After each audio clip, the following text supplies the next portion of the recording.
Похваленный Иисус Христос. У Евангелии от Марка и у синоптычных Евангелиях учить знакомитый урывок, где идет размова про разводы, про суженство. И прочитаю его, але не про сям'ю будем разважать, а буду разважать у контексте, беручы гэты урывок, але разважать про тематику духовного роста, про динамику. Вось, таму это не тэма сям'і, адразу супакойцеся, ведаю, што для некаторых тэма балючая, тэма сям'і. Евангелие ад Марка, 10 раздзел, верш 1 і крыху далей, да 5. Выйшаўшы адтуль, Езус прыйшоў у межы Юдэі за Ярданам. Зноў сабраліся каля яго натоўпы, а ён, як звычайна, зноў навучаў іх.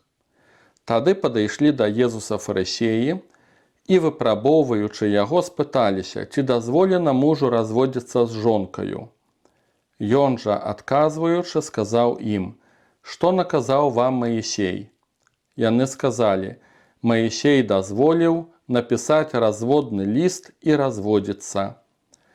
А Езус адказаў ім, дзеля жорсткасці сэрца вашага ён напісаў вам гэты наказ. І хопіць нам.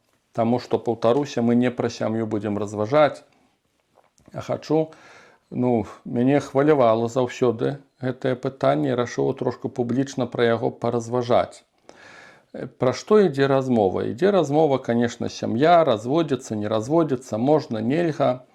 І ўзнікае пытанне закону Божага, значыцца, як павінна быць па закону. І аказваецца, што Маісей дазваляе разводзіцца па прычыне жорсткасці сэрца. І тут жа ж узнікае пытанне, а як так можна?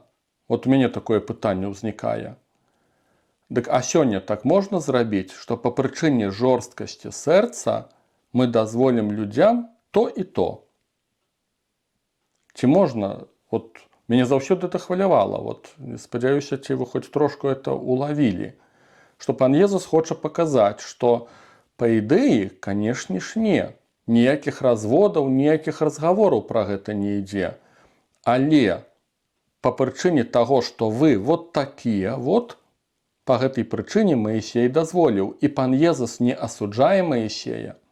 Ён не кажа, што Маісей нешта дрэннае зрабіў. Ён паказвае, як павінна быць. І зрэшты, убачце, што пан Езус у прынцыпе на пытанне фарысеяў ён не адказвае. Яны задаюць пытанне, разводзіцца можна ці не?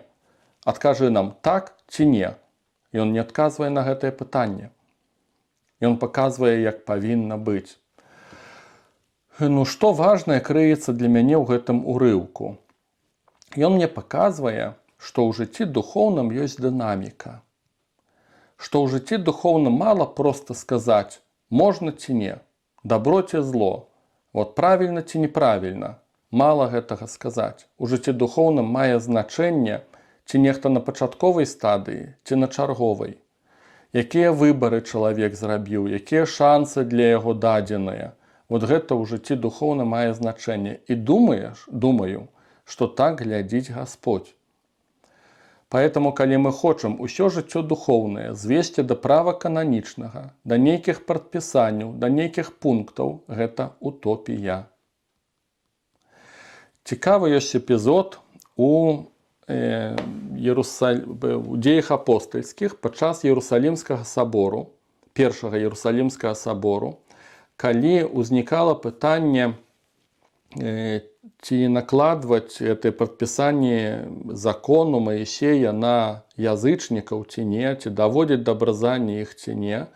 Апосталы, пасля некаторых канфліктаў, размоваў і так далей, асабліва гэта канфлікту паміж Пятром і Паўлам, яны прымаюць рашэнне, і некалькі разоў будзе ў дзеях апостальскіх прапісанае гэтае пастанаўленне Іерусалімскага сабора, і там гучыць так. Мы пастанавілі, каб не накладваць на язычнікаў прадпісанняў, якія датычаць габрэяў, а толькі, і там 3 пункты гучыць, а толькі устрымайцеся ад блуда, гэта тэма сексуальнасці, не жывіце распусна. Другая тэма ад ідалажертвеннага, Гэта значыць тэма акультізма, магіі, паганства. Вось ад гэтага ўстрымацца. І трэцяе, не рабіце іншым таго, чаго самі сабе не жадаеце.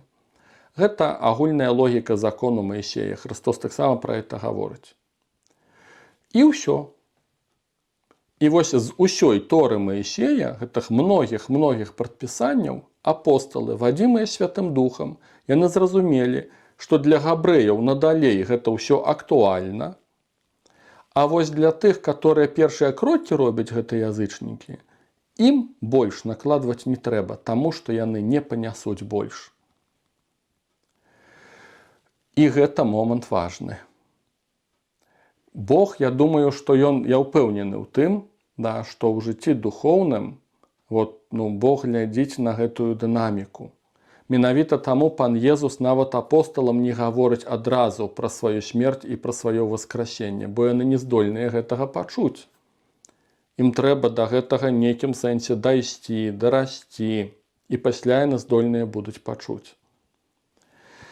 І вот этот момант, ён важны.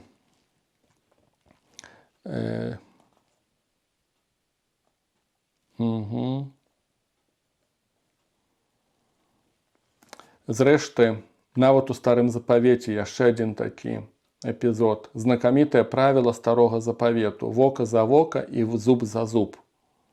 Я некалі пачуў каментар, канешне, нам, хрысціянам, гэта неяк не ладкуецца, не ўладкоўваецца, як это калі забілі некага ў цябе ў сям'і, ты павінен зрабіць тое самае. Аказваецца, гэта было праяўленне гуманізма. Таму што габрэі, калі некага забілі ў тваёй сям'і, гэта былі выпадкі, пра гэта кажа Святое Пісанне Ветхага Завета, яны гатовыя былі выразаць, напрыклад, цэлую сям'ю, цэлы род выразаць за некага аднаго. І таму, калі закон Маісея наказваў, што за забітага забіць толькі аднаго, гэта дзіўнае, на наш сённяшні погляд хрысціянскі, але гэта на той час было праяўленне гуманнасці. Гэта ідзе размова пра нейкую дынаміку. Для Бога ёсць паняцце гісторыі збаўлення. Ён на працягу тысячаў гадоў вядзе чалавецтва. Ён пакрысе нешта адкрывае, пакрысе нешта новае дае. У жыцці духоўным няма застоя.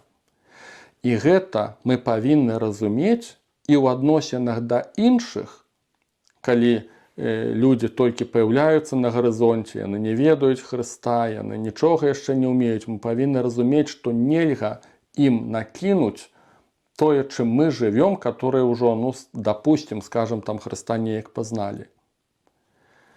Трэба быць акуратным да тых людзей, которые робяць першыя крокі. І таму цікава, што таксама ў лісце апостала Яна, ў першым лісце, здаецца, ў другім раздзеле, там ёсць такі цікавы момант, апостал Ян піша: «Я пішу вам, дзеці, я напісаў вам, бацькі, я пішу вам, старцы, я пішу вам, хлопцы». Такія, розныя ўзросты. Многія даследчыкі Бібліі кажуць, што ідзе размова пра хрысціянаў малодзенькіх і тыя, которые ўжо, даволі ўгрунтаваныя ў веры. Што не ідзе размова пра ўзрост такі фізіялагічны.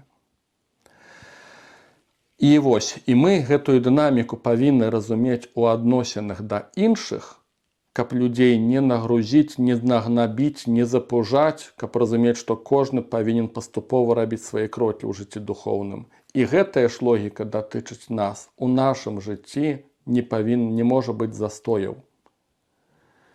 Калі ў маім жыцці нічога не памянялася, і ўсё тое самае, што было 20 гадоў назад, я лічу сябе праведнікам, таму што я не раблю страшных рэчаў, не грашу, гэта застой. Гэта катастрофа. Таму што павінна быць дынаміка, павінен быць рост. В нейкім сэнсе такі добры прыклад будзе з багатым хлопцам, который прыходзіць да Езуса і кажа: «Настаўнік добры, што рабіць, каб увайсці жыццё вечнае?» Езус кажа: «Што напісана, як чытаеш? Запаведзі, то і то. Выконваю з дзяцінства», кажа гэты хлопец. І тут Езус прапаноўвае яму: «Окей, цяпер крок далей. Прадай усё тое, што маеш, ідзі за мною». Няма такіх прадпісанняў. Давай зробім крок далей. Ён не гатовы яго зрабіць. А гэта была дынаміка.